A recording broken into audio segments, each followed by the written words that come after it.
Ross, did you guys get the forms that I sent you yesterday? I did, thank you. We are live on the stream. I didn't get a chance to open it. Been too busy doing other things. Oh, Now I need to go to Granicus. Well, I created a form for each department. I don't know whether you printed it out, Fred, or not. But I'll send you all of those if you like, but I can't send them in a group. They have to go individually. All right, well, I'll just have to do without for today or for this meeting. Okay, love you. Okay, guys, we're live on the stream. So are we ready to be called to order? Where did Chris go? I'm right here. Oh, all right. So, calling the Finance Committee meeting to order. All members are present and accounted for. Approval of the minutes. Approval of the minutes. Let's see, here. You also need to approve the agenda. Pardon me? You need to approve the agenda. Approval of the agenda. Is there a motion to approve the agenda for the Finance Committee? So moved. Second. All in favor signify by saying aye. Aye. The ayes have it. All right, approval of the minutes from yesterday's meeting. Did we get minutes from yesterday's meeting? Yes. I'm looking at them. Okay. You may have to refresh your agenda. Sorry. So, may I ask Julian, I guess, can we see the agenda like we can see the presentation? Yeah, I could probably make that happen. Give me a minute. Do you need me to send it to you? In terms of the agenda, I've seen email from Archie about some urgency on the fees for the swimming pool. However, I've also seen dialogue back and forth between Alderman Savage and the city attorney. I don't really know what that's about because I didn't open them, so I don't know what the status is, but I did want to recognize the urgency that Archie is feeling and ask the committee if we want to jump to that before we get into the budget. And I also wanted to ask Jody in terms of the 3 SAs, if any of those 3 that we didn't get to yesterday are urgent, and should we take care of those quickly? Mr. Chair, may I ask a question?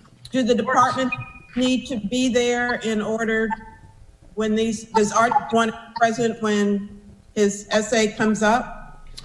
Well, I think that's a question for David. Yes, yeah, we would like them to. They were on yesterday and we're prepared to discuss them, so we would like to have them available. So if we could just, they're not overly urgent, right. But if we could take care of them sometime this week, at the beginning of one of the meetings, we'll just schedule to have them on the call at the beginning and then we can dispatch with those.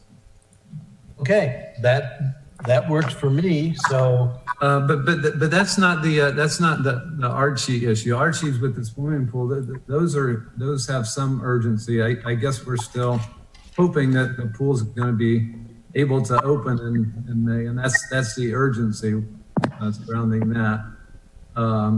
So if we could take care of that one as well, that would be good, sooner rather than later.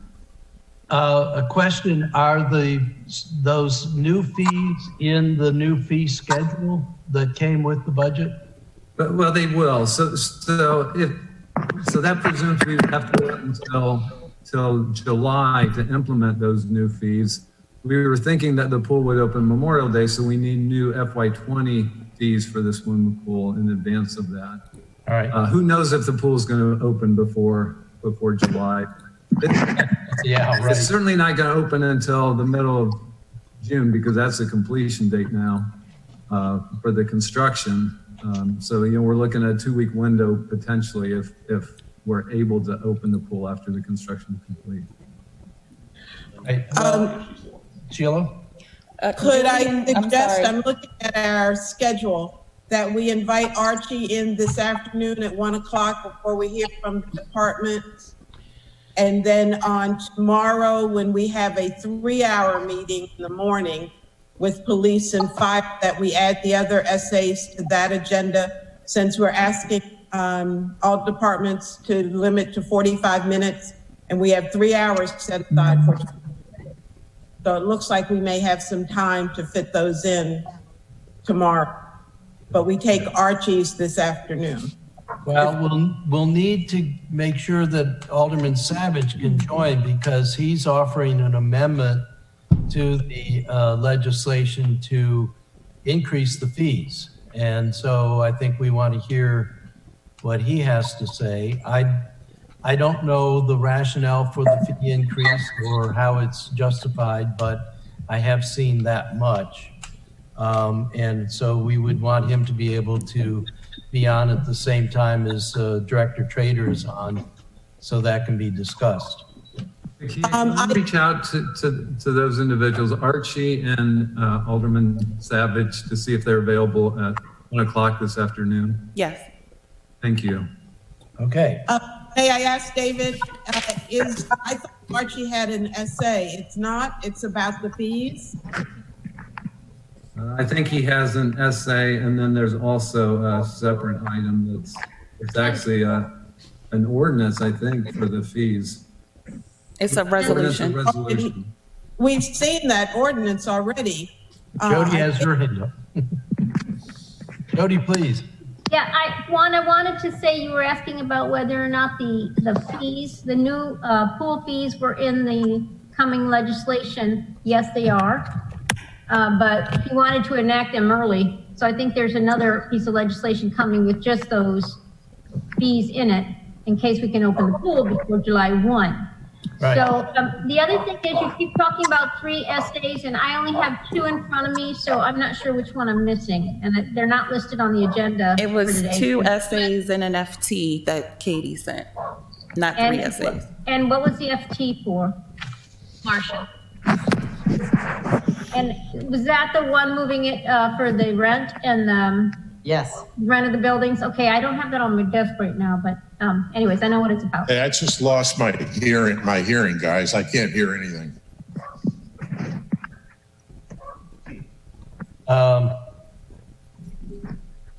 That's a Julian issue. Can you read my lips, Fred?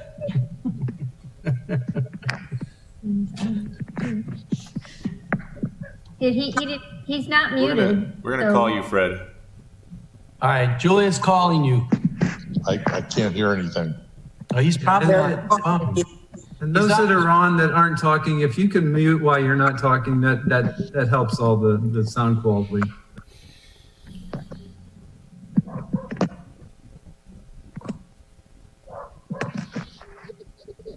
All right. So you're on the approval of minutes. So, yes, but now Got it. we're down a member. Nope, I got it. Okay, good. Fred's back. So right now we have a motion to approve the minutes from yesterday's meeting. No, we Is there don't a have mo- one. We need one. Oh, we need a motion to approve yesterday's minutes from yesterday's meeting. Okay. Move to approve the minutes. Or my mute. I haven't seen them, but I'll second them blindly. All Well, I right. appreciate it. I have seen them and I will second it. Is there any discussion, any amendments? Failing that, all in favor of approving, and thank you, Takia, for getting them to us so quickly. You're welcome. Is there all in favor of approving the minutes signify by saying aye? Aye. And the ayes have it. All right. Now, returning to today's agenda. Before we get into the department reviews, yesterday we received several pieces of email. One was Ordinance 1620, which is the appropriation budget and tax levy Another was the fee schedule R2620 with the fee schedule attached to that. One was the fine schedule R2720. And then we had a grants appendix B. I want to make sure everybody on the committee has received those emails and has been able to include that as a part of your budget book. Is that the case? Those are the documents that Takia sent us yesterday. Correct. Yes. All right. Have we lost Fred again? No, Okay. but I can't say I know what documents you're referring to, so. There were 3 emails from Takia that had several attachments. One was the legislation for the appropriations and the tax levy, the appropriations budget and the tax levy. The second was the fee schedule, R2620, and the third was the fine schedule, R2720. And then there was a grants appendix B, which is, I have no idea where that goes in our budget book. It would seem like it would go with the grants, but I'm not sure exactly where it's intended to go. So I wanted to make sure A, the committee had received those, and B, did want to find out where appendix B for the grants is to go. Do you know what time they came? They came yesterday Wait a minute. during your meeting. Okay, Do you okay, need- I've got 3, yeah, O1620, R2620, and R2720. Yes. That's correct. And then there was another one, grants appendix B. Alderman Arnett, Yes. those appendices are actually a part of the ordinance itself. And Oh, what that does is make that information a part of the ordinance as a part of the legally adopted budget. okay. So, Well, that- so it really just duplicates information that's in your binder on a grant schedule in a different format. It lays them out in a columnar format, and it's a part of the ordinance, not a part of the budget book. Thank you, that's very helpful. But then that raises the question, is there an appendix A? Yes, there is an appendix A, which lays out all of the departmental appropriation for the general fund. All And right. that, I have that in front of me. I'm not sure if that was not on your emails or not. I'm looking at the ordinance right now, and I see several sections, 12, 18, 22. So let me call your attention to section 1, where it says that the general fund appropriations are 86,267,450. That's at the front Wait a page. minute, I haven't. Section 1, all right. Yeah. Okay. So that 86 million is broken down by department on appendix A. So I don't seem to have appendix A. I have appendix B, but not A. Katie might be able to find it quickly in the emails and forward Right, it to you. it's not necessary, but we skipped going over this, which was one of the first things on yesterday's agenda. Right. So we'll have to come back, but I will never deny that I don't have appendix A, but I don't know where it is if I do have it, but I certainly don't have it with the ordinance, so I'd like to get that so we can look at that when we're reviewing the ordinance. All right, so that was literally bookkeeping, budget bookkeeping, and I think that's all we got in your emails, right, Takia? Oh, David, please. David? Yeah, I just wanted to circle back on a couple of things that we talked about, and then one other thing as well. So we got a lot of response last night about the fact that the proposed budget wasn't posted on the city's website. It has been now. It's in a couple of different locations. It's on, let me see the email from Ina. It's on the homepage under the mayor's corner, as well as on the finance page prominently displayed there as well. So that's taken care of. The other thing yet came up yesterday was a question about Market House. Just wanted to respond to that since we said that we would check into that. So according to the law office, there's two requirements regarding reporting for the Market House lessees. So the first is an annual financial compilation prepared by a certified public accountant. It's required within 90 days from the end of each lease year, which is the city's fiscal year. To our knowledge, that hasn't been submitted in the past, so we will follow up with them. The second is that if the council desires, they can request that the lessees attend either a council meeting or a council work session to provide information on how things are going at the Market House. So that's the second requirement that's in the lease as far as reporting out to the council and to the city. Okay, thank you for that. And I guess I would turn to my colleagues.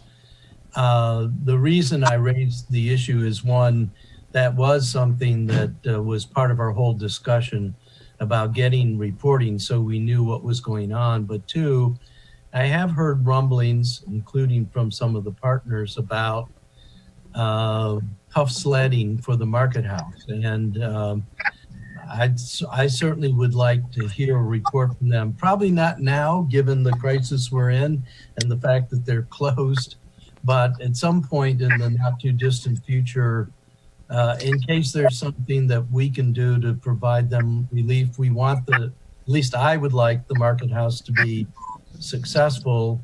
And I certainly would like them to know that we want them to be successful, but also I think we need to know if they're not. And I'm afraid we're going to see a lot of public service restaurant type businesses disappear as a result of the pandemic. And I think we need to hear from them whether they're going to be able to sustain through this period of time and open again whenever we get back into business as normal, if ever we get back into business as normal. But I appeal to Sheila, Fred, and Ellie.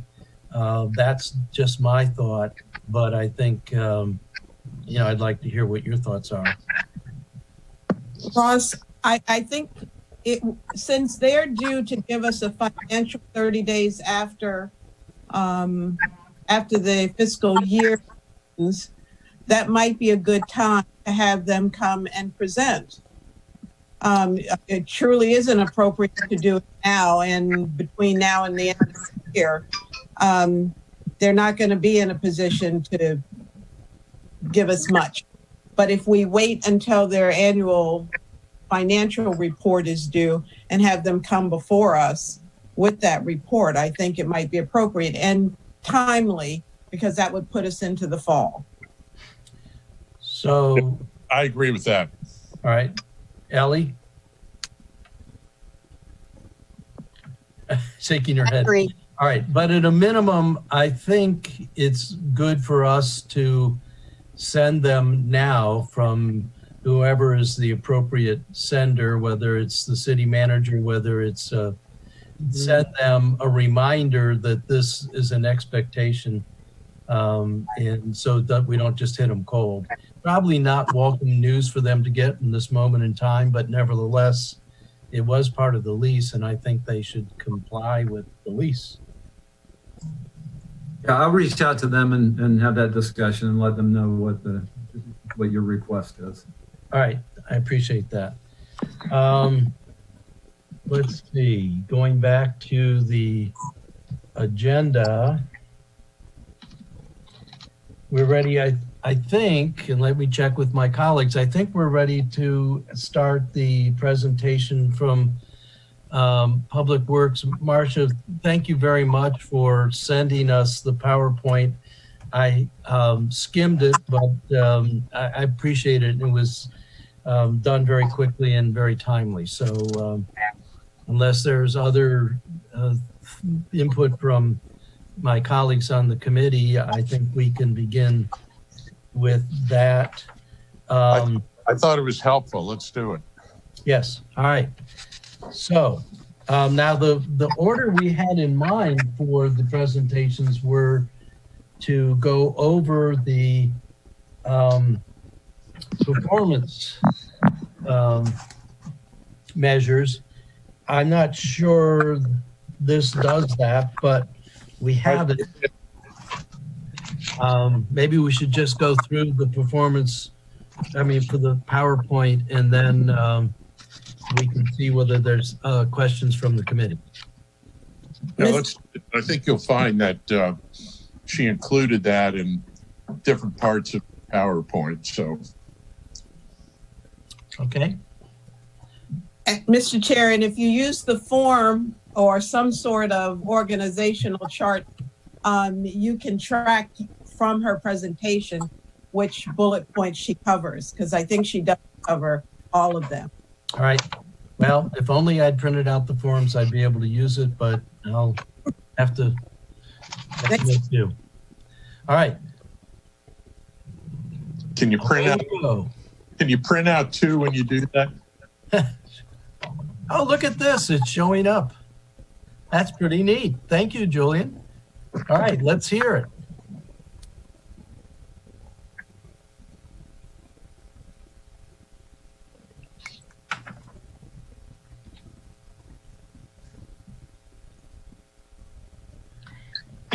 Okay, thank you. And it's a little long. We have a large department with a large budget. And I think I did include everything that you requested as far as our goals, objectives, benchmarks, and performance measures, but I divided it by division that actually basically implements each one of those.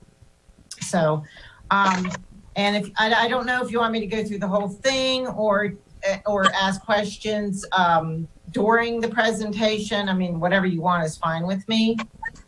So I'll just go ahead and get started. So the Public Works Department has many different divisions, including administration, engineering and construction, services, utilities, fleet management, and a water treatment plant, and a solid waste division. And within our services division, we have streets, traffic control, maintenance, facilities, and snow and ice. Our utilities division has water, sewer, stormwater, which is also watershed restoration. So our first goal for Public Works Services, which would be the next slide. Excuse me, Marcia, just let us know when you want the next slide to come up. Okay, I will do that. Thank you, Takia. You're welcome. The first goal is to maintain clean, serviceable streets. And the second goal is to provide functional city buildings in a cost-effective manner. So the first objective we have is for pothole-free streets, and our benchmark is to repair 2,500 potholes each year. The performance measure is the number of potholes repaired, and in FY19 we did 2,682, but in this year to date we've only done a little over 1,500. We still have potholes. We had some freeze thaw, but a mild winter like this results in fewer potholes, and the less traffic also helps with that. And our second objective here is clean streets, and the benchmark is to have swept 7,500 miles of streets each year. The performance measure is miles of streets swept, and in FY19 we didn't quite meet it. 5,215 miles were swept. FY20 4,900 miles swept, and that actually it's year to date, but it's through the end of March. So we're hoping to meet that benchmark this year. Next slide. Can I interject here? We've long talked about having no parking on the street so that the cleaners can get to the curb where most of the debris is. I still think that's a good idea. Do we have in mind any plan to initiate a program like that? Yes, and I kind of cover that at the very end with one of the enhancements. It's a position that was approved last year, and I will cover that a little bit then. All right, thank you. Sorry to interrupt. That's okay. Thank you. The third objective for our services division is well-maintained city buildings. The benchmark is 750 building maintenance work orders completed each year. The measure is number of work orders completed. FY19, we had 805 work orders completed, and FY20 year to date, 560 work orders. We'll probably meet that benchmark with fewer people in the buildings. I don't know. But we do have, our staff is working full time now. So next slide, please. How do you define work order? A work order, so we have, you're probably familiar with our iWork system, and it could be anything from a complaint from an internal user, which would be, a city employee has a problem in their area, or it could be doing preventive maintenance on an HVAC unit or whatever. So there are many different ways you could actually define that, but we track them all. All right, thank you. You're welcome. But it does raise a question. I like the goal, and really I like the way this presentation is going. But if there are not 750 potholes, I don't think you should get dinged that you can't fill 750 potholes. So we may need to think a little bit more about that measure in the future, but I'm just injecting that. Okay, we will. Right. Yes, I think we certainly can revisit anything. And sometimes once you start tracking something, you realize you might want to shift it a bit. Okay, so the budget changes that are proposed for the services division, some of these are pretty significant. So this could really impact our ability to meet some of our goals. So the streets division, the repair and maintenance of streets was reduced by $10,000, $70,000 down to $60,000. A lot of that is for asphalt repair. I mean, that's basically what they do is asphalt repairs, a few other types, but mostly just asphalt repairs. They also do sidewalk.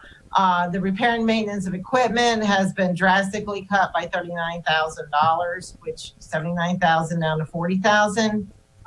And that's really to maintain our power tools, which could be anything from a weed whacker to a tamper. And, we'll do our best to keep those working, but there could be some ramifications. Now, the repair and maintenance of vehicles, every single budget that I'm going to describe, that has increased dramatically. For this division, it was at $120,000, and it's going to be $235,000.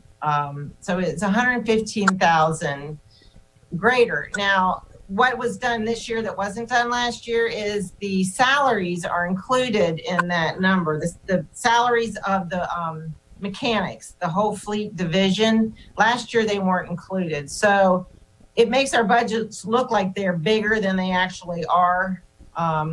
So you'll see this throughout the budget. The supplies account was reduced by $15,000, $85,000 down to $70,000. And this will reduce the ability to purchase asphalt and other supplies. Training and education was slightly reduced by only $200. And we're going to work on some the trainer type of things to make that one have minimal impact. Next slide, please. Marcia, may I ask a question before you go on? Yes. Well, first of all, the vehicles, that's your third bullet, vehicle maintenance, does that include police and fire? Or is that just public works vehicles? That is just the streets division vehicles. So as I go through every budget, you'll see that each one has their own vehicles. And so that is the streets division is our largest division, and that's a really big number. It's smaller for smaller divisions, but I would guess police and fire budgets are going to be impacted the same way. But I'm just going to talk about the public works budgets. Okay. And my other question, or more of a comment, it appears that we are compromising on the aesthetics, what we're going to look like after these reductions. If our streets are not maintained and we don't maintain our equipment so that we can maintain our visual presentation, Was that part of the thinking when we were talking about making these cuts? Well, the goal is I always want everything to look good. I mean, that's always the goal. Given the tough budget year that it is, and the fact that our general fund accounts, have to take the brunt. The enterprise funds were not hit very badly. So it's just difficult to make a cut without something suffering. So, it is our goal to keep the town looking, as good as possible. So Ellie, and then I want to say something. Ellie? Yeah. Oh, thank you, Alderman Arnett. I'm a little confused. I mean, when we look at performance measures, I don't know what we're looking at them against. So many, linear feet of this and that. I mean, what does that mean as far as the budget? I'm trying to align numbers to performance and also to these cuts. I don't know what number to look at. I assume that since we're talking about streets, that on page 114, where you have expenditures of $3,645,500, that's the budget chunk that we're looking at. Do you understand my question? I'm just trying to relate it to the budget. I don't see where these numbers are. So I'm going to have to defer some of this to finance. I don't know what so there are many different ways you can look at these numbers. I did it line by line, which is what I have. And some of this, when I look at the budget, I see broader categories. So some of my numbers are specific, and you would have to add them up to be some of these other numbers. The streets budget, for example, contractual services shows $865,200. That's several different of these categories added together. Yeah, I'm just trying to make this more productive. Thank you for allowing me to comment. But speaking of productive, I feel this is very productive. I think it's the realization of what is the good intent of the performance measures. I'm sure as we go through this, there'll be some refinements, but for a finance committee policy question, because what we're doing is thinking about the mayor's appropriation budget. I don't know about the rest of you, but for me, potholes, sidewalk repairs, and trash collection are a steady diet, including an email that I sent to David and Marcia this morning about yesterday's trash collection in Ward 8. So I'd like to put a placeholder to say, to think about, is this where we really want to reduce, or can we find cuts elsewhere?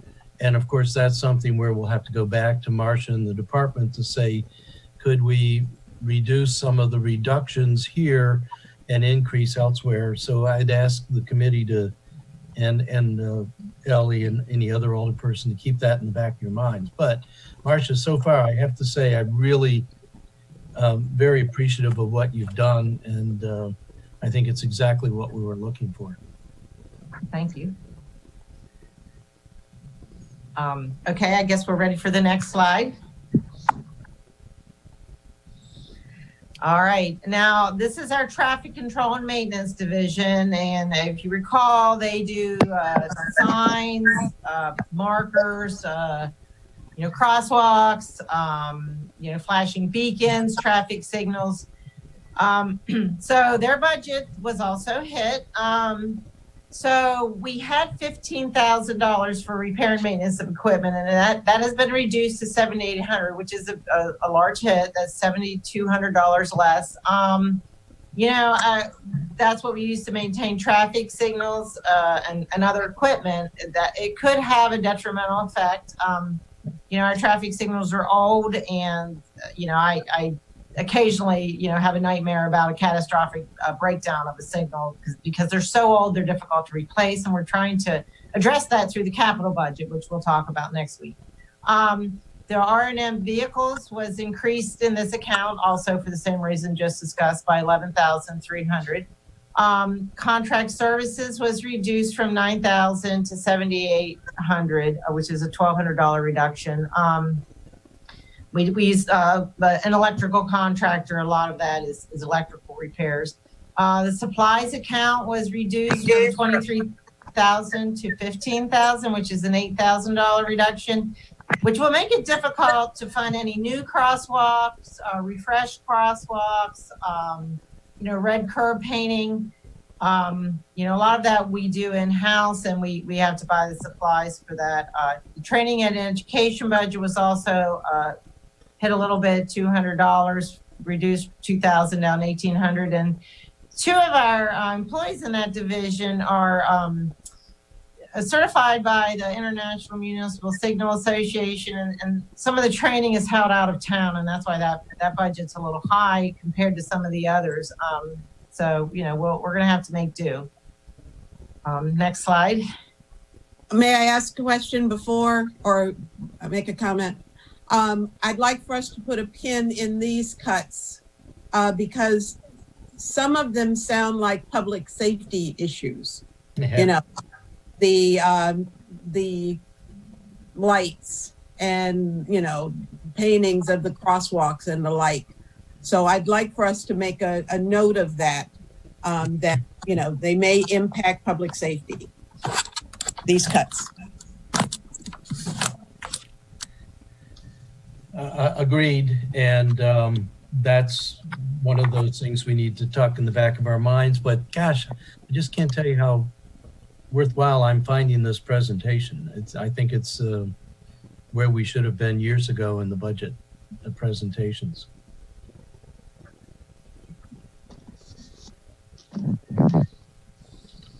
Next slide. Okay, so on to our next part of Public Works Services. The snow and ice account had minor changes. As you all know, that's kind of a placeholder. This year we got lucky and didn't really spend much of it at all. The facilities budget was hit, and that's what we use to maintain all city-owned buildings. The electricity count was decreased by 30,000. So a good news item is that the actual expenses are lower. Now rents and leases needs to be increased. It was increased by $42,500. This is what was missed in last year's budget, and when we go through the FT, whatever day that is, we're going to be requesting money to pay the rent. This is really the rent for 145 Gorman Street. There's an inflator in the contract, and our CAM, which is common area maintenance, has increased. We actually pay property taxes on this building because we rent it. I guess it comes back to the city, but it comes out of this budget. The contract services budget was increased by $61,500, which is another something you'll be hearing about when we discuss that FT. So we had some additional expenses. Some of them are this year, but minimum wage increased. It was $10.10 before January 1st of this year, and it went up to $11. And January 1st of next year, it's going to increase to $11.75. So a lot of our expenses that we pay, the minimum wage increase is going to impact, including the cleaning contract, the security guard, other contractual services that we use, and also we've been asked to clean some of the newly renovated spaces at the East Park Fire Station that are being used for public purposes more than they used to. And I think the volunteers used to clean those, and now they ask that somebody else clean them. And we also have additional expenses because the Maryland state regulations regarding elevator inspections changed a little. And the repair and maintenance building budget was reduced by $10,000, $220,000 reduced to $210,000. So if you remember in last year's budget, we did add some new staff, and it took us several months to actually fill those positions. We've gotten some really good employees. So they're going to be handling some of those internally that we were having to contract out. So I think we'll be okay there. repair and maintenance of equipment was reduced by $1,000, and that's other type of equipment that they use. We're going to try and have our staff fix that, and it was only $1,000 reduced to $900. And here we see the increase to the repair and maintenance of vehicles again. Next slide. I've got a question. Rob? Thank you.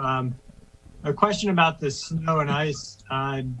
So I'm guessing we had a light winter, so the savings from this year, are they getting moved over to next year, or are they just getting utilized elsewhere in this year's budget?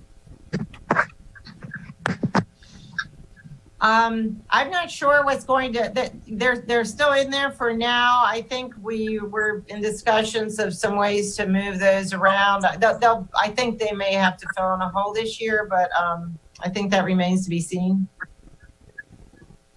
Do you know how much we potentially save? Because I'm guessing we pretty much used none of our salt. And in terms of contractor money for the snow removal, just curious what kind of savings we have and how it's going to be used. Can I can interject here. Yes. Alderman Savage, yes, we will be needing to move some funds around, mainly due to the COVID-19 purchases we're making. Some of that can come from our contingency fund, but we will also be looking to orgs in our budget like this division to help cover some of those costs. But we do have appropriations in there for snow next year as well. Do we have that quantified that you can? No, not yet. We're working on it. Just in our most recent leadership phone call, we asked everybody to submit a list of what they're buying. And we have what we have been paying for through our purchasing office. And we're going to accumulate it and come to the Finance Committee and Council with the supplemental appropriation or funds transfer to move money out of these other accounts into the accounts that need to cover the expenses. Okay, so you're saying you don't have the number currently in terms of how we've Yes, saved. not total. Saved. Not total. Okay. Okay, thank you. Mm-hmm.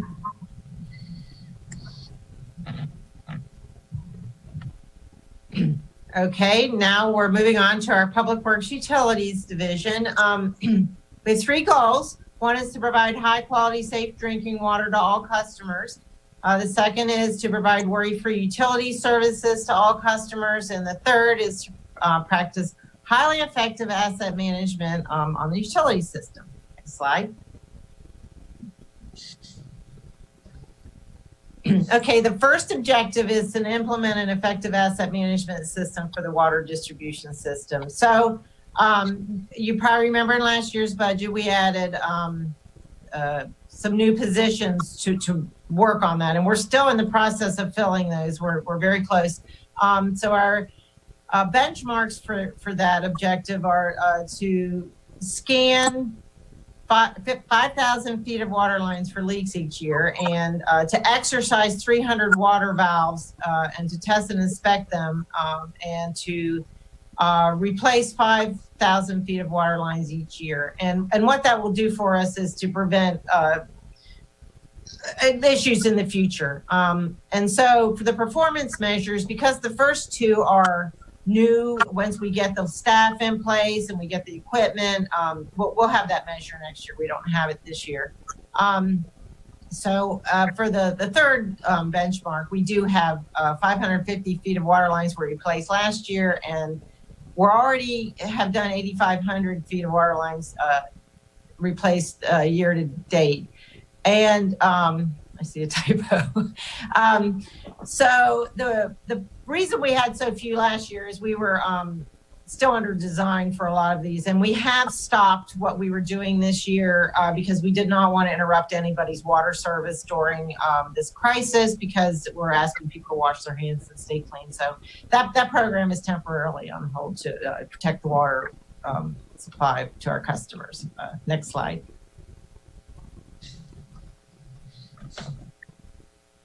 Okay, objective 2 is to implement an effective asset management system for the sewer system, which is similar to the water system. We want to inspect 20,000 feet of sewer mains each year via CCTV, which is closed circuit TV each year.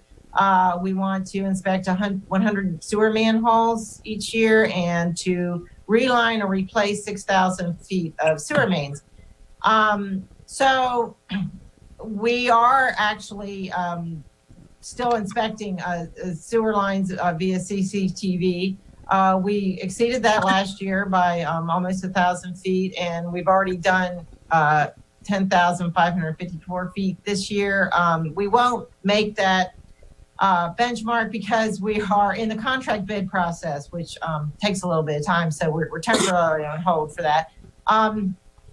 Sewer manhole inspection program is new, which will be, we use that new staff to do that. And I will tell you that they do inspect every sewer manhole when they open it, which is, every day. We just haven't been tracking that number, but we will. And the sewer mains relined or replaced in FY19. We managed to get 10,800 feet last year. Year to date, we're at 9,500, but we're expecting to complete 16,800 feet. So next slide. Objective 3 is to maximize the preventive maintenance of sewer lines, and our benchmark is to have 200,000 feet of sewers checked and cleaned each year. Performance measure, and last year we did 195,000. This year we're at 187,200 feet year to date. We should easily make that benchmark. Our annual inspection of fire hydrant is our objective 4, and the benchmark is 1,300 hydrants inspected each year, which is all of our hydrants. We came close last year, 956. Year to date, we're on track to meet the benchmark. We're already at 998. Next slide. 5th objective is to maximize the preventive maintenance of storm drains. We want to check and clean 12,500 feet of those every year. The performance measure is the number of feet that we check and clean. We only got to 93.35 last year. This year we are on track to meet our goal. We're already over 10,000. The 6th objective is to produce high quality drinking water. Benchmark is to have no water quality issues at all. And we have met that last year and on track to meet it this year too. Next and we slide. have the best tasting water anywhere. I agree. Okay, so this is, an enterprise fund. So for the water fund, we really had all increases. So our electricity bill at the water plant was a little higher than budgeted last year, so that increases by $20,000. The supply is increasing by $10,000. Our chemical costs have gone up a little. Water distribution, we're increasing the overtime expenses, that's closer to our actual, and that's after hours calls for whatever problem there might be, and that's increasing to $100,000. The repair and maintenance of utility lines is increasing. The minimum wage increase is affecting all of our budgets a bit. The contractor expenses are a little higher. Repair and maintenance equipment, that's increased, similar reasons. The repair and maintenance of vehicles, like other budgets, has gone up by 41,000, like all the others. Next slide. So, Marcia, these increases, will they be felt in terms of an increase in the water fees? Well, these increases are included in the rate study that has been performed for this year, and I think we'll have another discussion about that, but that is all included in the rate study. Okay, thank you. So water distribution continued. The rents and leases has gone up in this and the sewer budget. They split the rent for our building on Chinkapin Round Road, and there was an increase in the lease contract cost. Contractual services were increased by 21,000. And again, you have the minimum wage increase. We spend a lot of money on, asset management, software packages, that sort of thing, and laboratory costs have also increased. Our postage did go down, some good news, down to 5,000, which just reflects actual expenses.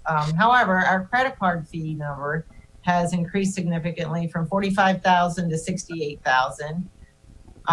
The supply count went up almost $10,000, up to 92,000, and again, supply costs for water meters, water meter settings, that type of thing. Next slide, please. The sewer fund, our payments to Anne Arundel County for the wastewater plant, where we co-own the plant with them and we pay as a single user.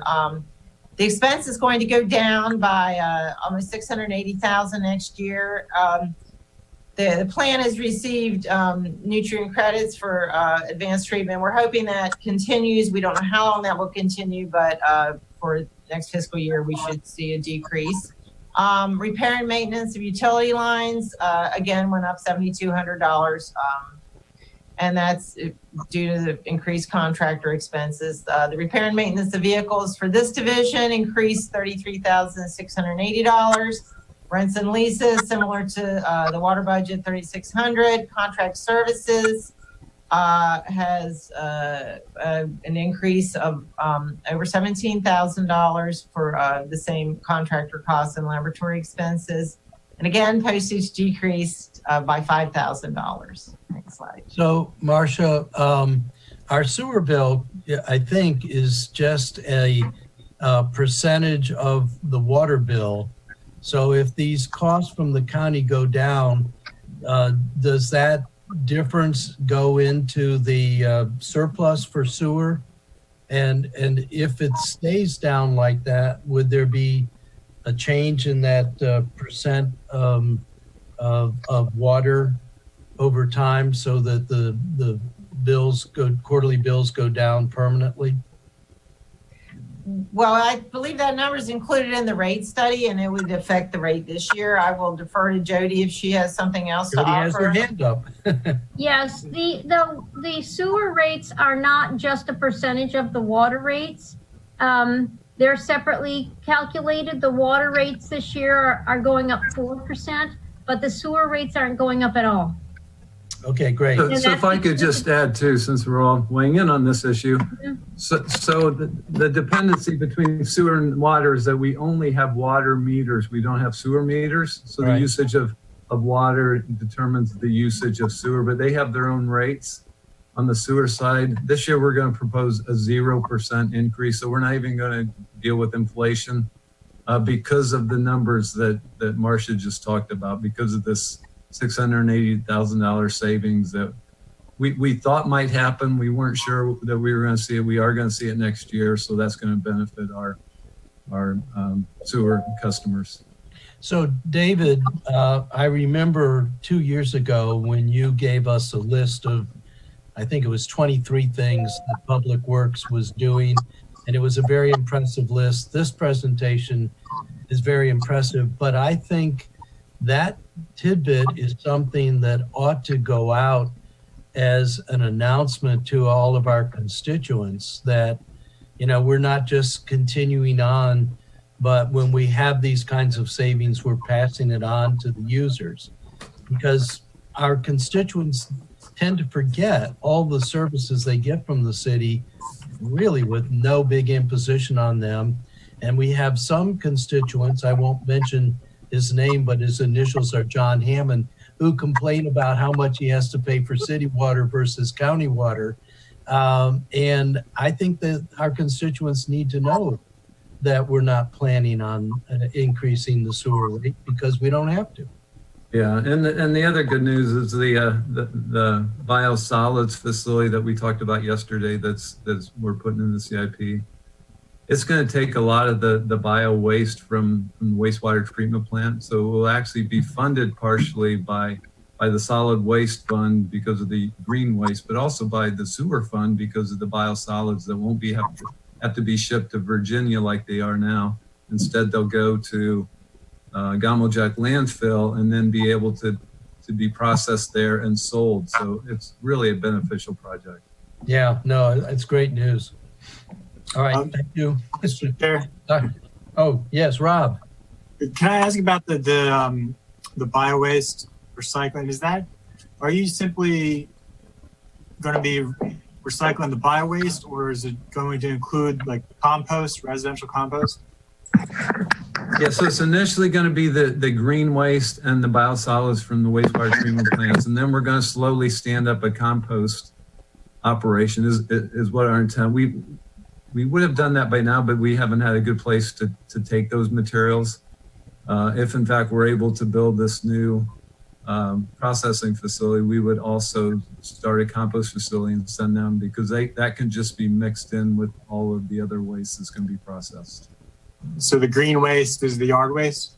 Yes. Okay, thank you. Okay, Marcia, clearly we're interrupting you a lot, so we're not holding you to the 45 minutes. I appreciate your questions. I'm happy to answer any questions you have.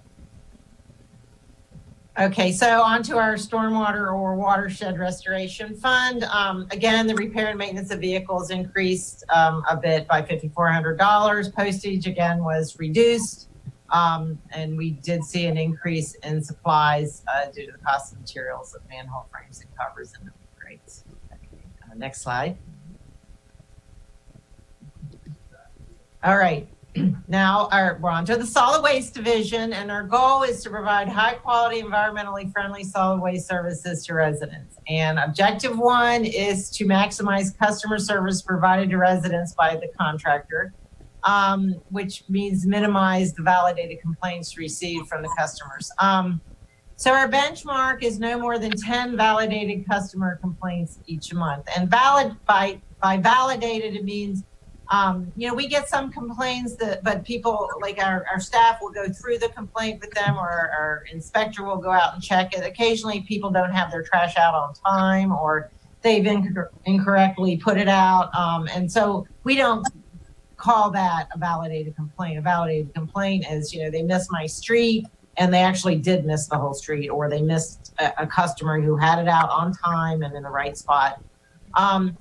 So our performance measure last year, we had a lot of issues. As you know, we rebid the contract, and when the last contractor was at the end of the contract, they knew they weren't getting the new one. They were significant. So, and then at the beginning of the new contract, the new drivers were learning the routes, and, they did miss some streets and whatever. So we were well above 10 validated complaints earlier this year. And I think we're going to maybe make it this year. We're heading that way. And then you see the complaint that you sent, Alderman Arnett, and it's very disappointing for that. But we're working every day to make it better. And I think our contractor, has really improved. We're getting ready to put GPS on the trucks, so we'll be able to see what time they went down the street and that sort of thing. So the second objective is to maximize the collection of recyclable materials. The benchmark is 3,500 tons of recycling collected each year. We may need to revisit this benchmark with our new recycling regulations, or what's acceptable. So the performance measure, last year we got 3,200 tons, and this year we're only at 2,200 tons.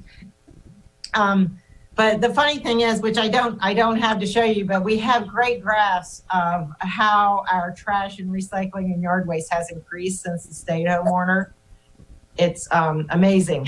People are putting out a lot more of everything. I doubt if we'll make the benchmark, but I think we'll need to revisit that benchmark. Next slide. Well, can we stay on this point for a second?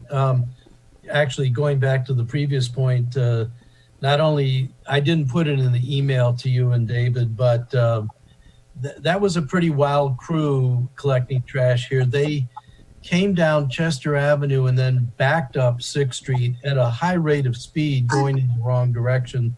So I think we need to have talked to the contractor about that. But on recycling, David, I thought we had a conversation a few months ago about how we're getting less and less money recycling because I guess China got out of the business of using the recycled materials isn't yielding a big return. I don't know where we are on that. I don't think that's an argument to not recycle, but isn't that whole market changing? Yeah, that hasn't gotten any better. So it's been kind of a double whammy. The price of the commodities has dropped way off because China doesn't buy it. So now they've had to find alternate markets, Vietnam, other places where we're just not getting the same level of revenue, or that the recycling company, Waste Management, is not getting the same amount of revenue. But also because we've been so restrictive on the film plastic, as Marcia mentioned, the tonnage has dropped off considerably. So it's really a double whammy. We're not sending as much to Waste Management, and we're not getting as much revenue out of it, not even close. Right. So it never paid for itself, but it is even worse now as far as not paying for itself as a service that we provide. But there's obviously environmental benefits to keeping that material out of the landfill and be able to reuse it and recycle it. So, but thinking about the trend, I mean, it may get to the point where it's not financially feasible to do recycling the way we've been doing it. Is there some alternative that we could be thinking about? I mean, is that something where we could have yet another processing plant, for example, like we're planning on for Gumblejack? No, because those are very, very expensive plants, and there's only one that covers this entire geographical region. So it handles all the waste from, or all the recycled materials from BC and this whole part of Maryland. So that's not a great option. And I don't think it's a great option, although we could look at, just from a cost perspective, of whether we're spending more on, per ton of these materials, just send them for recycling as opposed to just sending them to the land, to be disposed of to the landfill. I'm not sure that we want to make that just a strictly economic issue. I think there's other factors that weigh into that, environmental issues. But we could certainly do that. But as far as a new plant goes, there's not great options for that. All right. Thank you. So I would actually like to address that a little bit. So starting last year, our contract was, we ride on Anne Arundel County's contract for recycling. And the contract was changed. We actually pay. We paid last year, and that is included in the solid waste budget. Our bills, it's based on each commodity has some get money back, some pay money. Overall, we do pay money. It's not very much. It is still much, much, much less than what we paid for the disposal of trash. So, and we're looking at, we're trying to, so you'll see later in this, we are trying to increase customer awareness. Some items are heavy and don't have any value, like glass is kind of a rough one. We're always looking at ways to make it better. So anyway, we'll continue to work on that. Okay, next slide.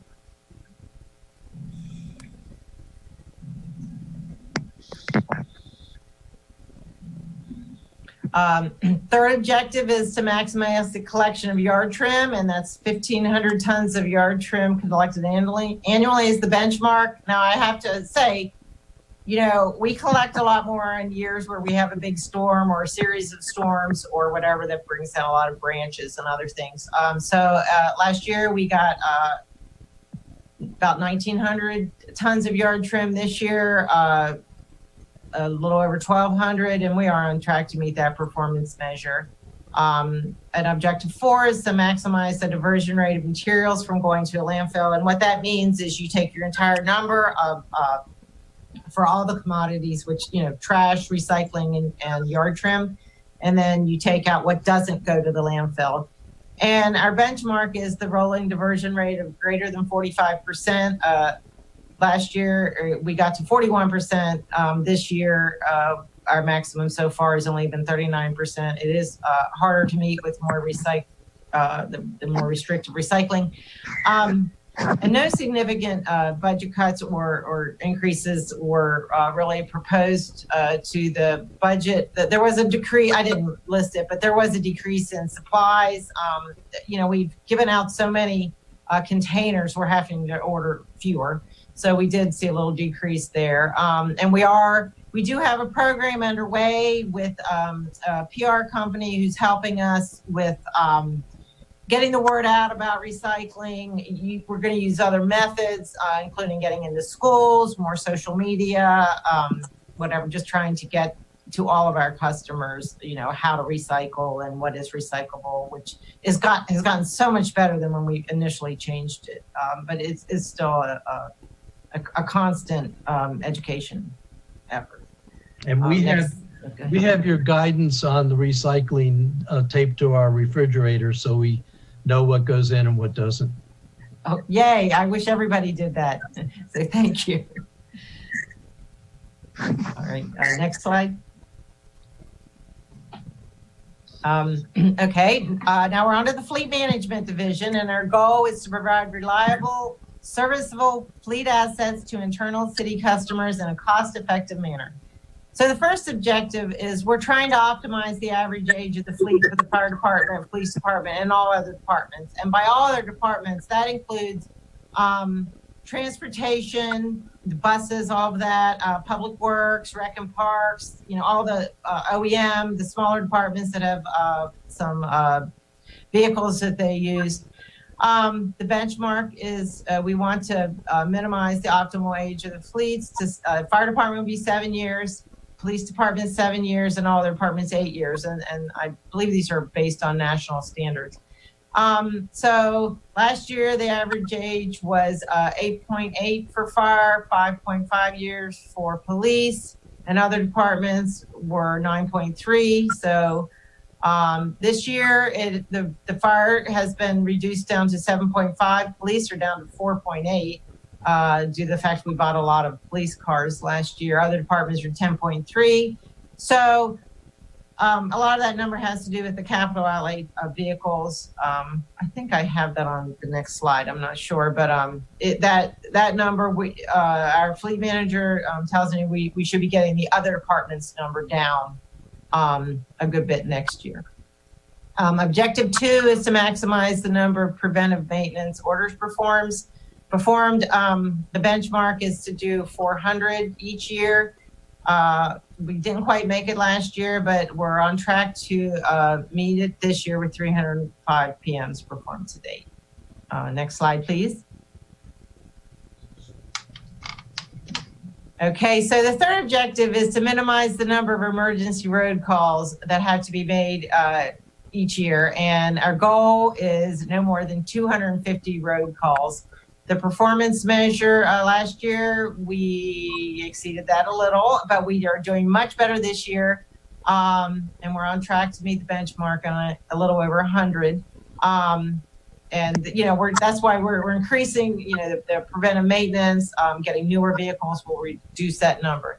So the changes proposed to that budget are a huge decrease in electricity expenses, which the electricity costs have gone way down. I'm not sure exactly why we reduced it from 40,000 to 5,000. I don't know if this budget was paying for the building across the street or what. I've been trying to figure out exactly why it went down, but we're very happy that it has. Some of that, go ahead. Are we getting a reduced rate because of the energy park? Yes, and that yes, and we're also, we have the Honeywell project to put in more cost-effective or energy-effective lighting everywhere. Yes, we're seeing reductions, but that kind of is handled behind the scenes a bit for the energy park. So, I don't know exactly what the effect is. And I think we could discuss that in more detail if I could get a little more information. The R&M equipment, the expenses have gone up a good bit by $96,000. That's to pay for, we got 54 new police vehicles this fiscal year. And so, you know, we increased the staff by another mechanic to actually handle that and do the preventive maintenance for those vehicles. So I did address capital outlay. So the $200,000 budget this year is, it should be sufficient to reduce the other departments. I don't know if we'll get all the way down, but hopefully we will. He's telling me it should be 9 years. And keep in mind that 83,000 of that is used as a 10% match for the buses. The other 90% is paid for by grants. So we're getting several new buses, which you know, is a good thing. It's a great deal for the city. And soon we'll be getting electric buses, right? Never mind. We'll see. All right, next slide, please. Okay, so now on to the Public Works Engineering. The first goal for this is to recapitalize the city and infrastructure assets, which, you know, streets, sidewalks, and utilities in an effective and cost-efficient manner. The second goal is to complete capital projects on time and within budget. Next slide, please. If I could interrupt, what do you mean when you use the term recapitalize? That means that to replace, but so a lot of this, what goes into this is our asset management. And so we're trying to do a better job of tracking, first of all, the condition assessments, the preventive maintenance that we're doing to, you know, maximize our ability to prevent large failures of anything, and maximize the life of any asset. Okay, thank you. All right. Or extend the service life. So usually when you think of making a capital expense on some asset, you're extending the service life. If you're maintaining, then you're trying to achieve the full service life. But if you use capital money, you need to extend the service life. Okay, the first objective is to implement a pavement management system to achieve a 20-year service life to all city streets. Our benchmark is to resurface 4.5 miles of streets each year. And last year, we did not make it. A few of the streets, when we got into them, the sub base was bad. What they do is they tear off the top part of the paving and then they like run a roller over it that if it is soft at all, they have to dig down lower and they have to put additional sub base in, and that's just very expensive. So we didn't meet that last year. But this year we're on track to meet it. We've already done 2.4 miles of resurfacing, and we're starting up again. So I think we'll exceed that goal this year. The second objective is to implement an effective sidewalk management program. Marcia. Sorry. So, you know, I'm thinking about this presentation, and I'm thinking about it becoming public.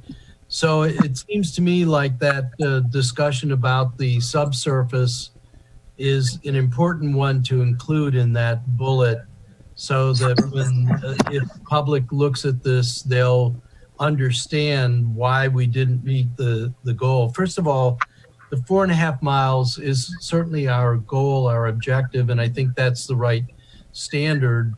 When we don't meet the standard, I don't want it to seem like it's a failure. I think there's a reason why we didn't meet the standard in 19, and I guess I would argue that should be embellished a little bit in that parenthetical expression. Okay, and I could definitely add a little more to that if it's going to be available to the public. I did say it's lower due to extensive reconstruction. I don't know if that explains it enough for most people, though. You're right. Yeah, well, okay. I think, first of all, I think the public, if they're dialing in, can see it right now. And I think they will be very impressed with this presentation. But just, you know, the benchmark is the goal. When we don't meet the goal and there's a reason why we don't meet the goal, I think we should really make that clear so that it doesn't look like we've failed. We didn't meet the goal for a reason that we couldn't have anticipated. That's all I'm saying. Yes, thank you. So onto the sidewalk program, 15,000 square feet of sidewalks replaced each year is the benchmark. And again, last year we did meet it. I did try to explain that due to contract, we rebid the contract. The contract negotiations took a long time. We were not able to spend the capital money. Our streets division, which is the operating side of it, did some. But the good news is this year we are on track to meet the benchmark for both years if you add them together. So we've already done over 31,000 square feet, and we're expecting to get to 45,000 square feet. That work is continuing right now. Next slide, please. The third objective is to recapitalize the water distribution system, and that would be to replace 5,000 feet of water lines. So last year, and I did not put an explanation of last year. Last year, we only did 550 feet. We were doing a lot of engineering. You don't just dig up a street and replace a water line. There's a lot of background work that has to be done. There's engineering. Then you have to, you have to make sure you have a contract in place for a contractor to do it. We were going to far exceed the goal this year. If we can get back to work, we will. We've already done 8,500 feet. The project was put on hold this year. I think I already described that due to COVID-19. We decided that any project that might negatively impact someone's water supply even for one day wasn't worth it to continue. So that is on hold. So years ago, David, you gave us a number, the council, that we had $90 million worth of obsolete pipes. I'm wondering where we are now, whether these kinds of efforts are reducing that, because each year more pipes become obsolete, whatever that definition is. So are we reducing that? Are we keeping abreast? Where are we in terms of? We're reducing that. And it's been interesting because as we have replaced water lines, like Chesapeake is a perfect example. So we replaced a water line there that's old and that we felt was a critical piece to replace. But when we actually replaced it, it was in better shape. Time out. I've got a street cleaner truck coming down the street right now. Yeah, we planned it that way. Yeah, very good. But yeah, so some of the pipes have actually been in better shape, and if you extrapolate that across the whole system, not only are we replacing a lot of pipe, but we think that the existing pipe that we have has some service life that we didn't know that it had. So I think that's good news. But we're definitely chipping away at that backlog. Okay, thank you. I think it would be interesting, maybe not for this exercise, but at some point to get a re-estimate of where we are. It's another one of the things that our constituents tend to forget, that this is a burden that is taken care of in the water and sewer fee, replacing these obsolete pipes. And we are an old city, and that is a big liability, and we need to be able to remind them that we're taking care of that, and that is a very direct service to them that they may not be conscious of. Yeah, and we talk frequently about having biannual or every 6 months CIP updates, and I really think that those would be valuable because we can talk about things like that, answer those types of questions, really delve into the project that we're doing, but also the programmatic types of things that we're doing in the CIP. Thank you. Okay, the fourth objective is to recapitalize the sewer collection system. And our benchmark there is 6,000 feet of sewer lines replaced each year. Last year we did almost 11,000. This year we're already almost to 10,000, and we expect to complete over 16,000 feet of sewer line. So we're on track to exceed that goal. Next slide, please. The fifth objective is on-time completion of key capital projects, which include Truxton Park swimming pool, Truxton Park tennis / pickleball courts, the public works maintenance facility. The benchmark is complete the projects within 3 months of scheduled date. We picked some difficult projects for our goals. The pool is scheduled to open early June, so we're a little bit behind, but only by a few weeks. So we are on track to meet that one. The tennis courts are a little more difficult to actually describe. You know, we ran into the same or a similar sub-base problem with some of the courts. So we will this spring complete some of these courts. And which are expected to be completed later this spring. And so we should have courts 5 through 12 completed. And some are solely pickleball, some maybe solely tennis, and then there's some combination, at least one combination court. So, but the final project, you know, would be completed fall 2020. So this one's a little tricky to say. So on that particular thing, there was a complication in the beginning because there was a lot of discussion going back and forth between tennis versus pickleball, where the pickleball people were quite vocal. I think we've gotten everybody satisfied, but that was a complication that we had to take time to deal with.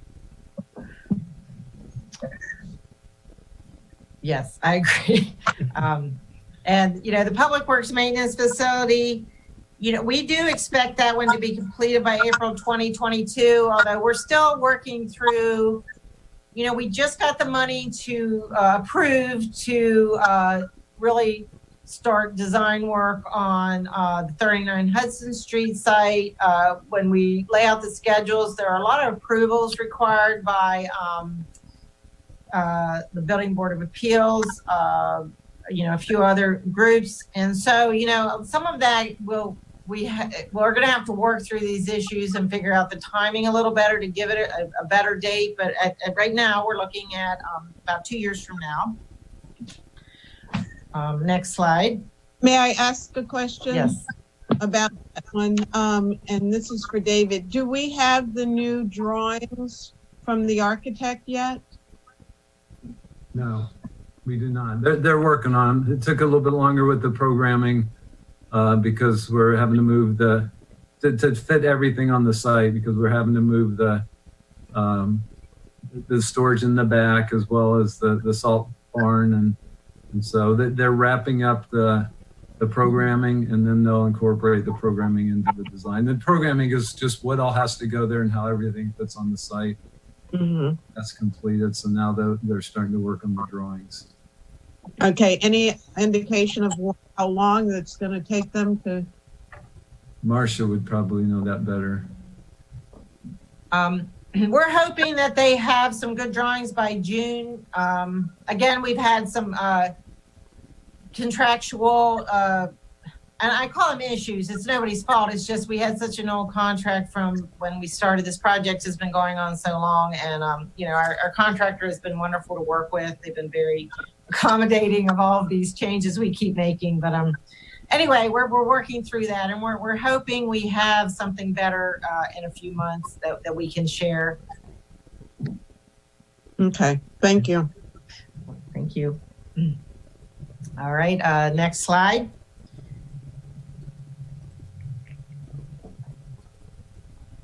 So the sixth objective is the same projects, but to be on budget. And so our benchmark is to have the projects within 5% of budget. Another one that's a little hard to sometimes quantify exactly, but with Trucks and Parks swimming pool, we did need some additional appropriation, which we received. So we are on track to be within the budget when you consider that. The Trucks and Park tennis and pickleball courts, if we're to finish all the courts, we're going to need some more money, and we will discuss that during the capital budget discussions. And for the Public Works Maintenance Facility, you know, we have a number now, but we're still, as David said, we're still finalizing the budget numbers for that. There are some factors that need to be kind of finalized that they're working on now. So anyway, next slide. Okay, so this would show the changes to the Public Works Administration budget. We're reducing the repair and maintenance of equipment, and it's really just office equipment, and that's going down to $200 a reduction. The contract services budget will be reduced by $10,000. You know, that budget pays for some work order management, you know, some other things that we just pay for out of that. And so the extra $10,000, often we help with a project where a budget may not have enough money. For example, when the harbor master had a grant to put in the floating piers, some engineering work was required. They didn't have it in their budget. We assist for some special projects like that with that, and that, you know, a reduction like that might reduce the ability to help. The postage was reduced to meet actual expenses. We reduced telephone, a similar reason. Supplies were reduced, and we're going to ask staff to conserve supplies. Copier budget was reduced. Training and education was reduced a bit. So we're going to concentrate on some inexpensive training opportunities. We still have licensure requirements for professional engineer licenses require a certain number of PDHs. Okay, on to the next slide, please. And this is the engineering construction budget. It was similar to the last to the admin budget. The equipment repair was reduced a bit. Vehicles, now that one does. We have some pool vehicles that our engineers use, and that budget went up by $12,000. Contract services is reduced by a good bit of $37,300, reduced to $28,000, and most of what we use that budget for are traffic studies or other. Occasionally, we'll need to hire an engineer for, you know, an operating budget item, and it will reduce our ability to do that. The supplies budget was reduced by $1,000. Again, we're going to ask staff to conserve supplies. And the training and education budget was reduced from $4,500 to $3,600. Again, you know, that could have some impacts, but we'll look for less expensive online training, that sort of thing. Next slide, please. So here we're almost to the end. Yay. Okay, we have long-term goals for FY22 to 25. The first goal, we're working on achieving national standing for the department and its employees via American Public Works Association certification. We're almost through the first part of that process, which is when you get all your standard operating procedures documented, and we're in the review phase of that for our internal staff. And then there are a couple more phases that include another jurisdiction that already has the approvals, reviewing your materials. And then there's another phase where the American Public Works Association actually does a review too. And some of those have an expense and some don't. So we may be asking for money in the future for that. Second goal is to provide superior customer service to our constituents and customers. Third goal is to establish a continuous improvement culture. You know, we try to do better every single day.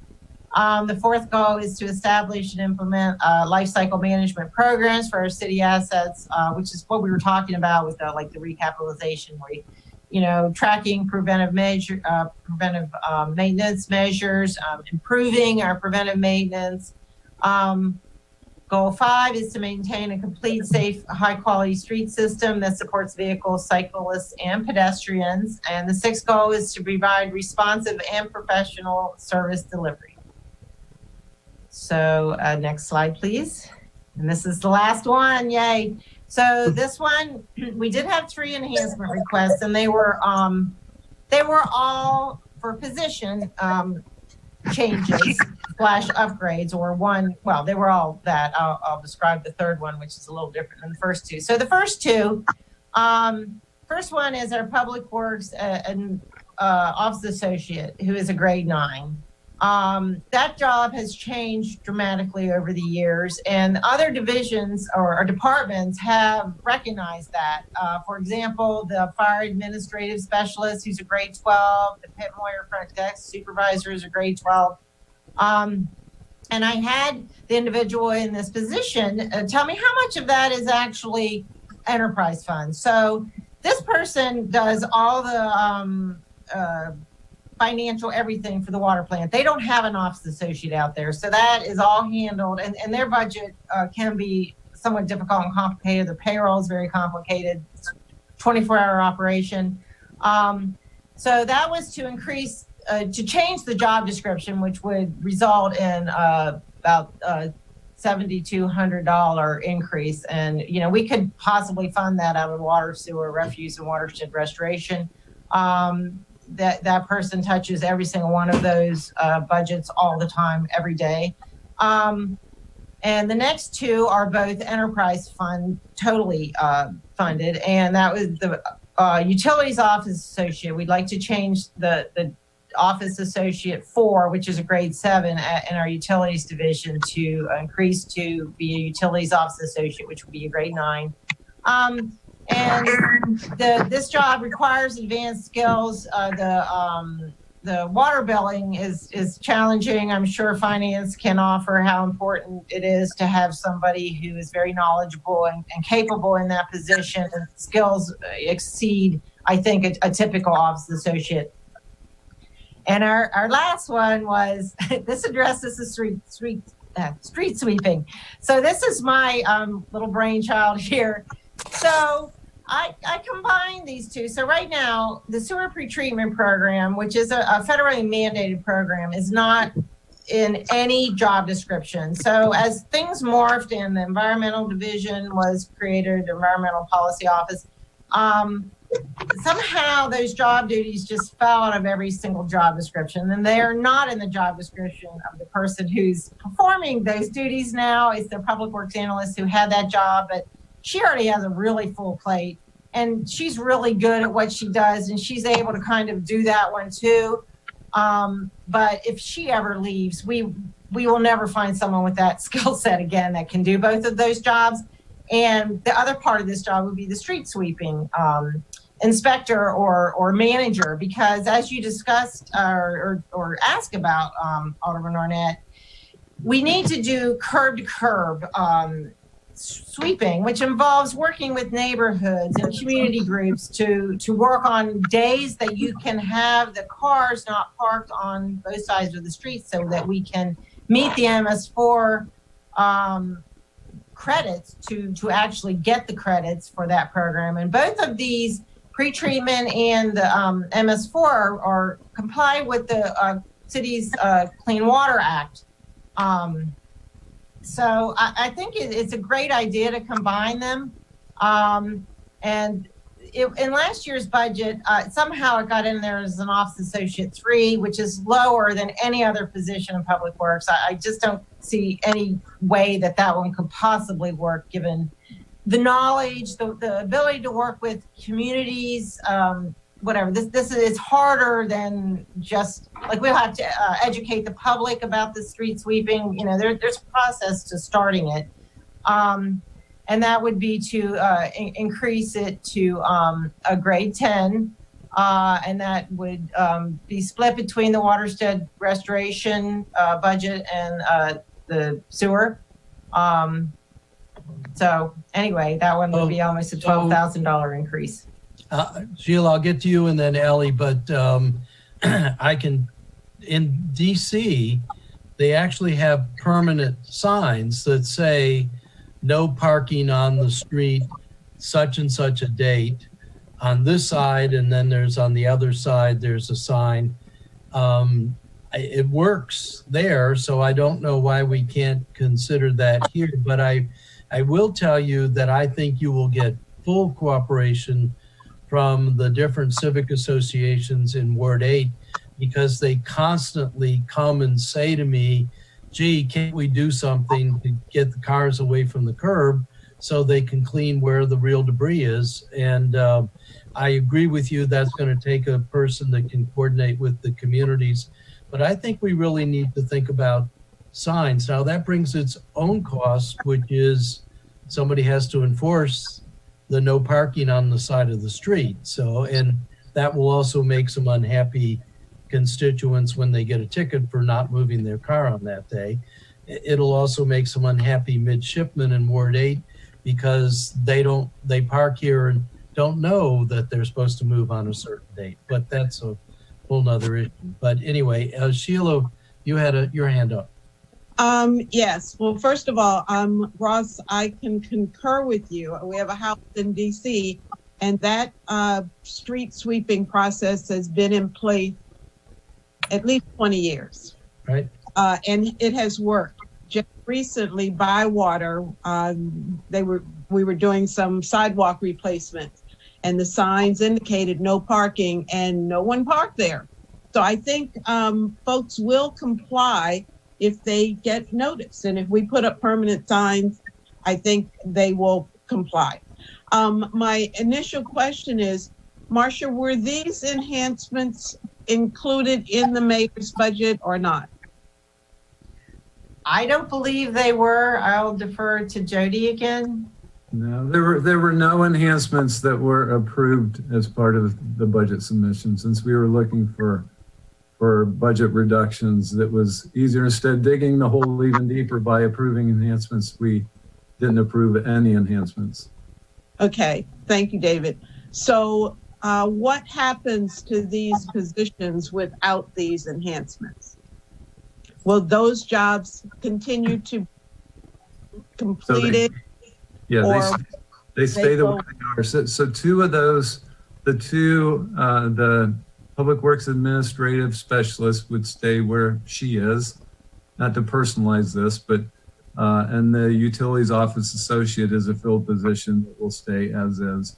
We haven't filled the street sweeping coordinator because that's not the right job description for that. It's way too low. It's really setting all the things up that you talked about to get the signs out there and then to coordinate. We had a similar program in San Diego, and I can tell you that with each street sweeper, we would have a parking enforcement truck driving behind it. And we raised enough money on those parking infractions to pay for that whole program, the whole street sweeping program. So but it has to have that. It has to have that enforcement piece. Otherwise, you're not sweeping to the curb. The other benefit, if we can get this in place, is we get MS4 credit from the street sweeping program because we remove all of that debris from off the street. So we really need to figure out how to get this position upgraded, to be able to hire the right type of position, and then to implement that whole program that you all were talking about. And we're talking $12,000. Well, but I think David just said that street sweeper would be a lot more than that. Well, I mean, that's initially to have this coordinator that could make all of those arrangements and get the signs put up and organize that whole program. Okay, I thought that was an additional 12,000, but not. So let me interject that the city manager has been quite clear that there are not going to be any enhancements. The finance committee members wanted to still ask these questions, so if nothing else, we understand what we're foregoing.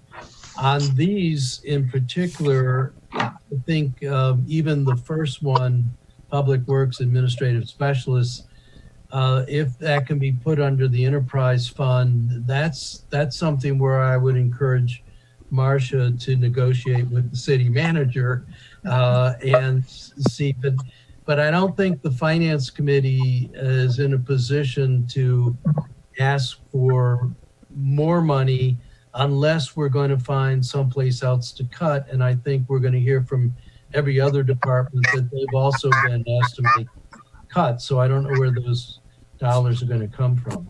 But let me go to Alderman Payone and then Alderwoman Tierney. Fred?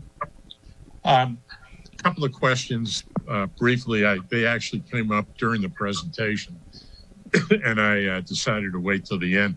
How many miles of roadway do we have in the city? I believe it's a little over 100. I meant to have that number. I've seen a few numbers. David, do you know that number? Yeah, it's 90 miles. 90. Okay, what about how many miles of pipeline do we have? Sewage, water? I don't have that number with me. We do have all of those numbers. If I can, look. Katie. Presumably it's got to be just as much as the roadway at least. Katie's got the answer. If I'm going off the capital book, we have 137 mile water distribution system. Does that sound right, Marcia? How many? 137 mile water distribution. That sounds right. And then 123 mile sewage conveyance system. Okay. That's all I have. Thank you. Ellie? Yeah, very quickly, as far as the street sweeping, just for a little background, this was discussed, I think actually last year at the Finance Committee about this street sweeping, and I reached out to Ward 1, and David knows this, but we have a very willing and able constituency neighborhood that wanted to be the guinea pig, and that was Truxton Heights, and we were going to implement this. And so that leads me to my question, David. When you talk about, I understand no more enhancements, but when something like this, where it contributes to the MS, is there a risk? Isn't there a monetary value if we don't meet the MS requirements? Do you know what I'm asking? Yes, no, I agree. So there's this whole dichotomy, right? There's sort of two cities out there. There's the enterprise fund who have plenty of money and, aren't suffering the same fate that the general fund is, and then you have the general fund. So it's always an equity issue. Do we say no to all of the general fund enhancements and say that we're going to fund the ones that make sense on the enterprise fund? We chose not to. We chose to keep everybody the same. Everybody go through this process equally. There may be some impacts to the enterprise funds. We haven't projected those, but I suspect there may be some impacts to some of the revenue that we just don't know about. But we took the approach that we are not going to approve enhancements as part of the mayor's budget. Okay. And then my last question, because I waited to the end and my Wi-Fi went in and out, so you may have discussed this, but I just didn't understand what the depreciation line item was in the fleet replacement in your fleet maintenance. There's a substantial depreciation value, or no, debt service, sorry, wrong number. The fiscal year 2021 proposed debt service for the fleet replacement fund was $1.1 million versus projected of $781,000. I can answer that question.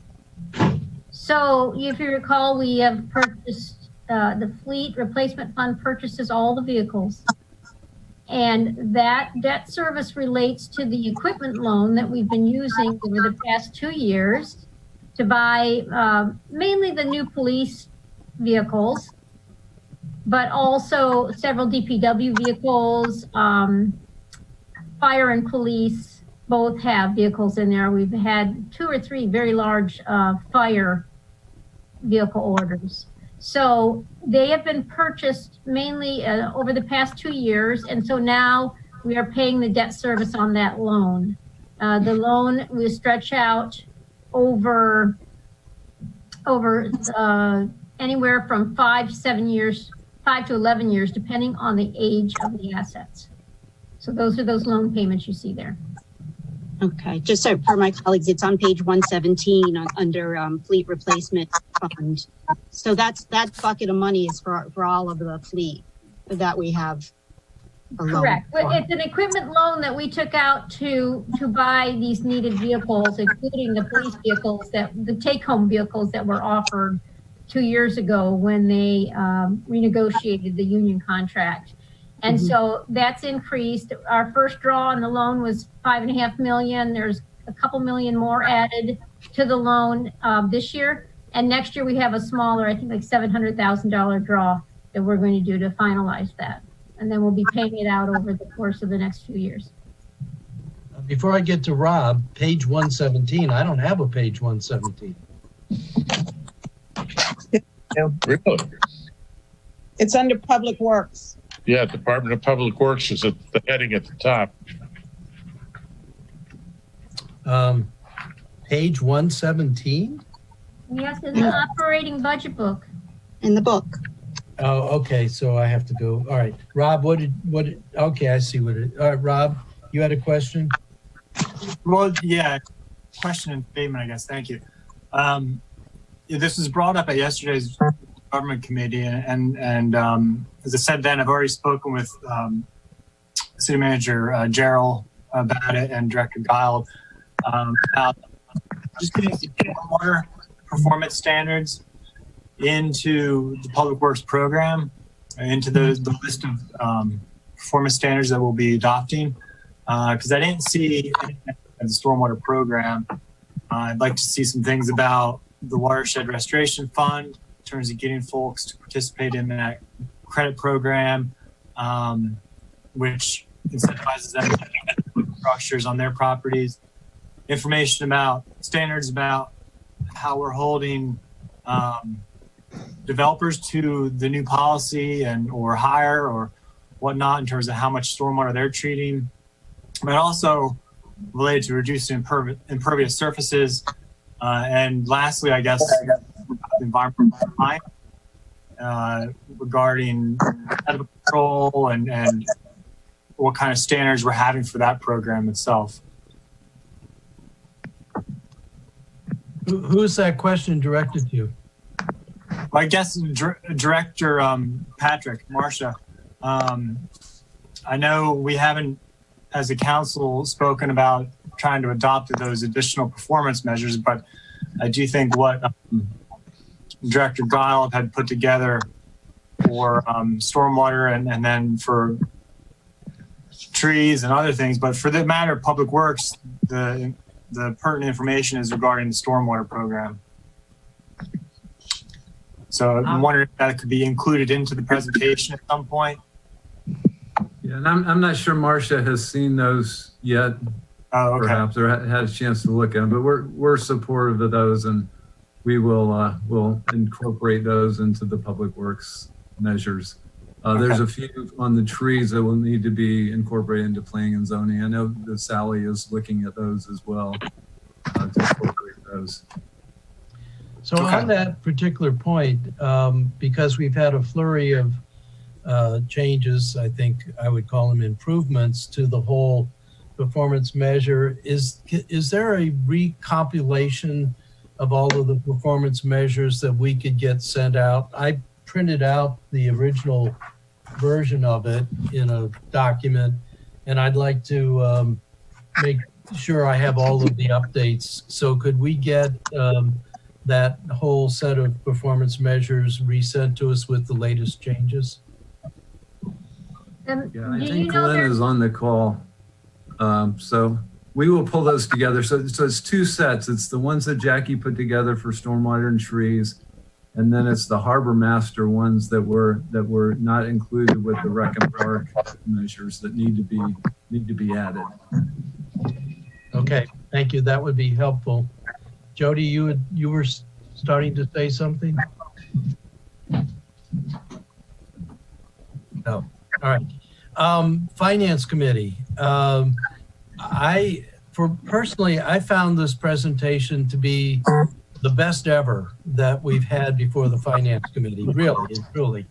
And I'm wondering how you feel about it, but also I'm wondering if we couldn't ask this to be sent to all the other departments that we've yet to hear from as an example of a really good way to approach this. And it may, for some part, the big departments mean they exceed 45 minutes, but so be it. I just am very pleased with what you did, Marcia, and I think extremely helpful. Yeah, this was a gold standard. I think that they all ought to be like this. I agree, and I was going to make the same suggestion that it be used as a model for other departments. So thank you, Marcia. You've been informative and efficient, and we appreciate it. Mr. Chair, we are down to 4 minutes. So decide how we're going to proceed. Well, we're going to be picking up again at 1 o'clock. Takia, you had something? Yes, you can go past 12 o'clock, but you would have to stop by at least 12:30. Well, I guess we need to have some time to have any further discussion on the part of the committee for the Public Works presentation.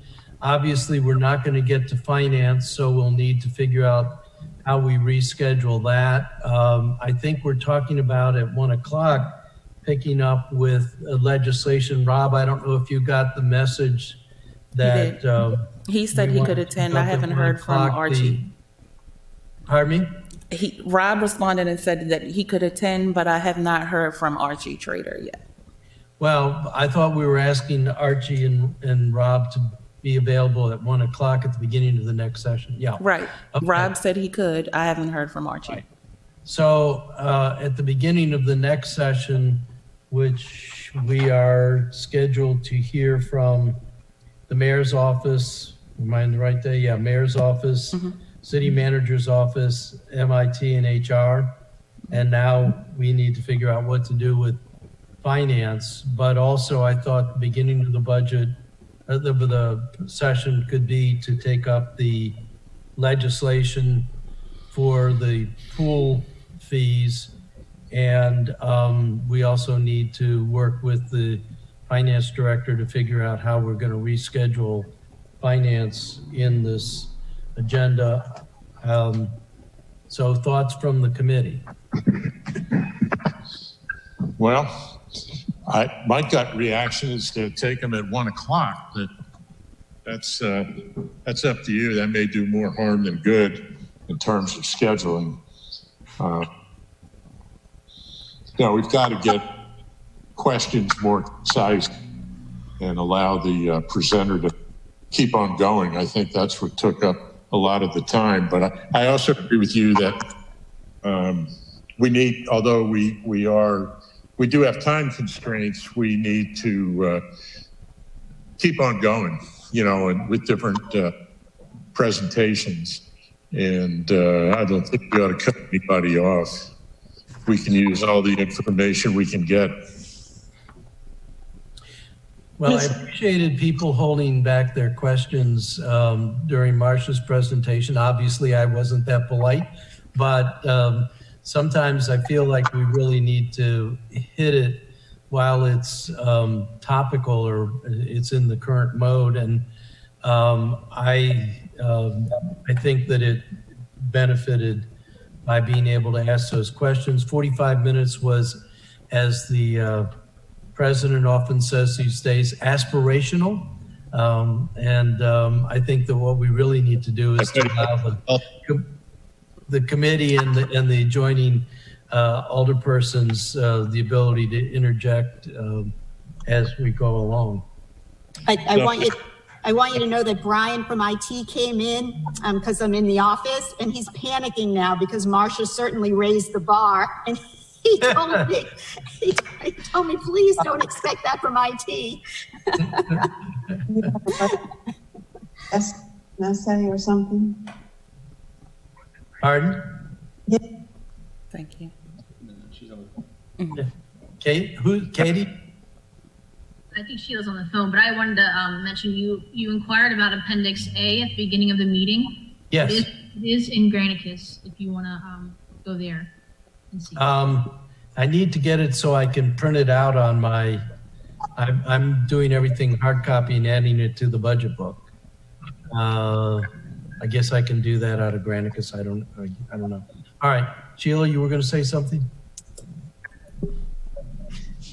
Sheila, you're on mute. Sheila, you're on mute. There you go. Okay, okay, good. Have we decided how we're moving forward? No. We're talking about it right now. Could we ask finance for their indulgence? And since they seem to be around all the time, that we go forward with the mayor's budget at 1 o'clock and ask finance to allow us to put them in when we have time.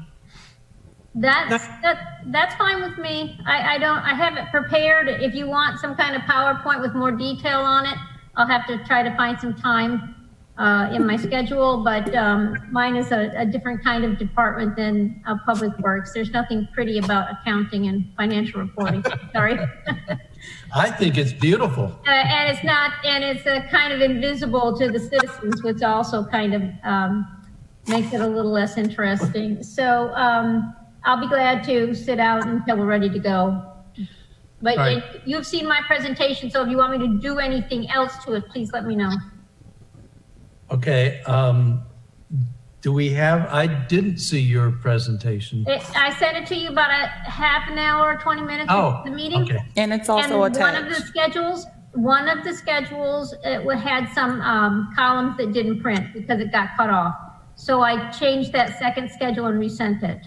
So you should have 2 emails from me this morning. Right. Committee, I think, and I want to ask David to weigh in. I think it would be a good idea to do a couple things. One, I think send the other departments the presentation from Public Works as something that worked very well for the committee.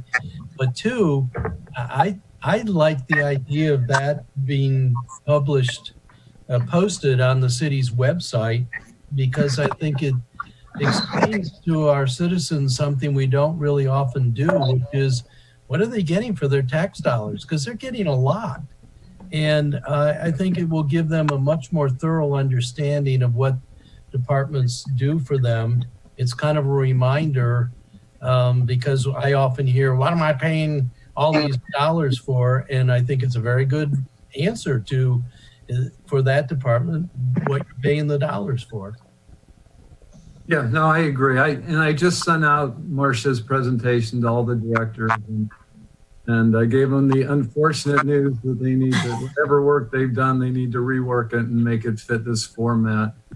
Step up, baby.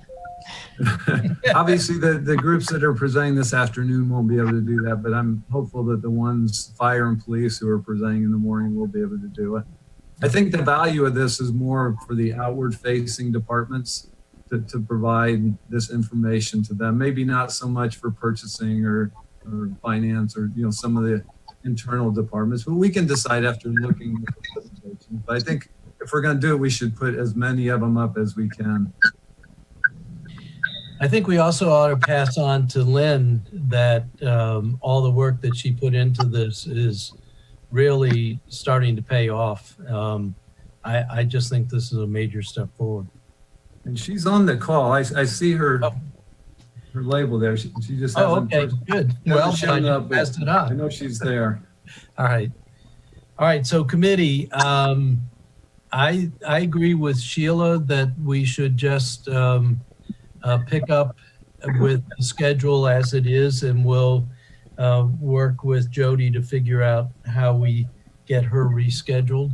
But I'm assuming that the first thing we're going to do at 1 o'clock is to pick up the legislation and maybe the essays before we get into the presentation, or we can try to fit them in at the end. But Archie seems, Director Trader seems quite anxious that we take care of his legislation.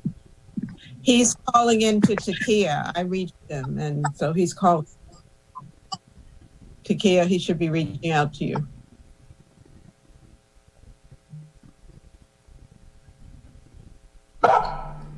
Yes, it just popped up on my email. So Okay. I'll have to listen to it after we get off. So, Mr. Chair, at 1 o'clock, we're going to begin with the essays, is that what you said? And the legislation that's before the committee, and then have the mayor's office present?